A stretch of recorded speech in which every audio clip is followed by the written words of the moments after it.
पहले छोटी कारों, हैचबैक कारों से ग्राहक दूर हुए, वहीं अब पूरे पैसेंजर कार सेगमेंट में ही ग्राहकों का टोटा है।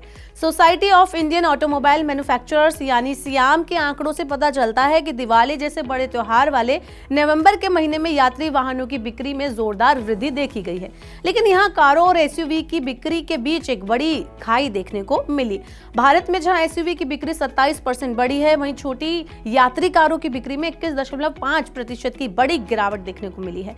सियाम के आंकड़ों के अनुसार नवंबर के महीने में पहले 15 दिनों में ही कंपनियों ने बम्पर सेल कर डाली। भारत के कार बाजार में यूटिलिटी व्हीकल यानी एसयूवी का दबदबा तेजी से बढ़ रहा है।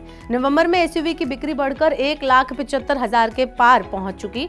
दूसरी ओर छोटी कारों के शोरूम लगभग सूने रहे हैं। सबसे सस्ती कारों को मिनी सेगमेंट में रखा जाता है। यहाँ बिक्री में 46% यानी 40% की गिरावट देखी गई।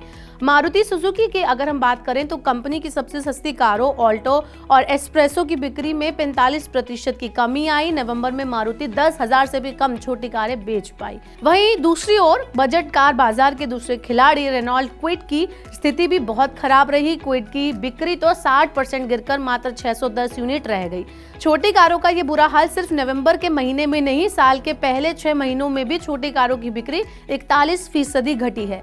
इस साल के पहले 6 महीने में देश भर में सिर्फ 78,170 छोटी कारें बिकी हैं, जबकि पिछले साल अप्रैल से सितंबर के बीच कंपनियों ने 1,32,236 कारें बेची थी।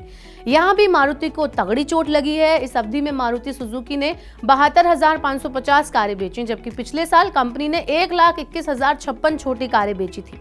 आइए अब आपको बताते हैं कि छोटी कारों के बाजार में इतनी हलचल आखिर मची क्यों है। इस सवाल के 3 जवाब हैं।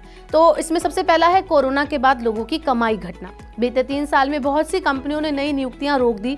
ग्रामीण अर्थव्यवस्था भी महंगाई की मार झेल रही है। ऐसे में वो लोग जो छोटी कारों के ग्राहक थे, उन्होंने बड़े खर्चे करना जो है वो कम कर दिया है। छोटी कारों की बिक्री घटने का एक और कारण है, यानी कि दूसरा कारण है बढ़ती कीमतें। कोरोना के बाद से कच्चे माल की कीमतों में जोरदार इजाफा हुआ है। इसका असर ये हुआ कि सभी कारों की कीमतें बढ़ गईं।